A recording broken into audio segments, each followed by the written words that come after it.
Thank you, Scott, as a real faithful, persistent voice and friend for the persecuted in China. And Congressman Wolf and fellow panelists and friends. We come here really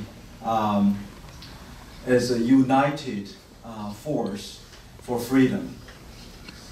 We have different ethnicity. We have Han Chinese, Kazakhs, Uyghurs. We have Americans. We have Chinese. We have French. We have different nationalities. We have different, language, skin color.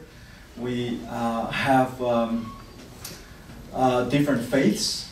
Protestants, Catholics, Falun Gong practitioners, and Tibetans and Muslims alike.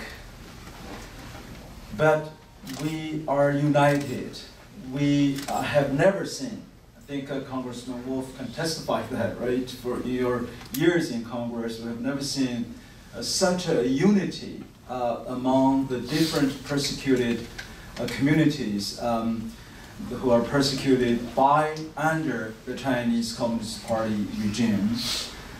We are united because we have a common goal, is freedom. Is freedom. When I got the text message middle last week from Guzira, of course it's in Kazakh language. I have to immediately go to the Google translator and found she was saying, "Brother, I'm dying, I'm full of pain, I'm looking for a place to rest my soul." I was immediately, of course, raced to the house, our local church provided for her and her family, and tried to find what had happened. I knew she was sent to the emergency room a number of times in Midland, Texas. They filtered the screen and they tested and couldn't find anything or source of pain.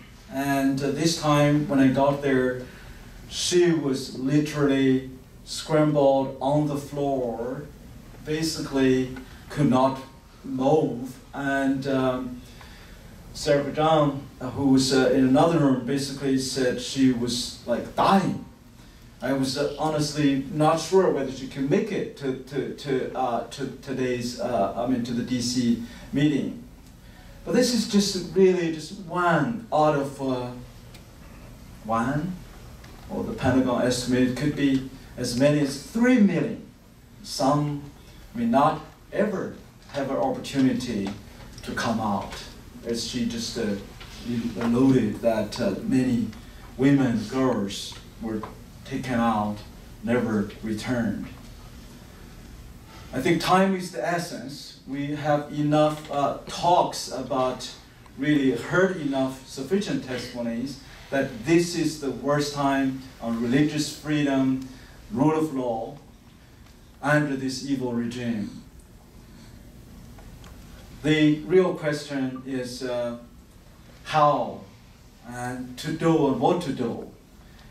And I think united together to save, of course, anyone that we can, that is a more passive route. We continue, although I constantly, every day, receive the requests from Kazakhstan, from China, from even part of the European countries who fled to Eastern Asia countries.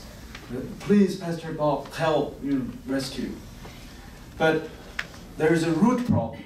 I think how can we,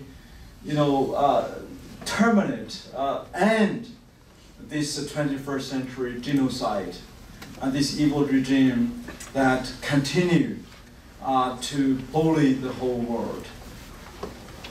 So when my good friend Chen Guangcheng, the blind self-taught lawyer, we all witnessed when Congressman Wolf and Smith were trying to get his voice, basically to hear from him directly after he walked out of the embassy and put in a literally Chinese hospital as a jail, hearing him telling me, my children, little children, they're starving, no food.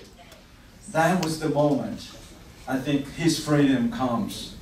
That was the moment I think we all should embrace. And I want to really hear other panelists. It's not only in China, we also have a former Hong Kong legislator who was also persecuted, faced an imminent threat, and thankfully he got rescued too to the United States of America. Thank you for coming over and to continue to build the unity. Let's work together to free all of them.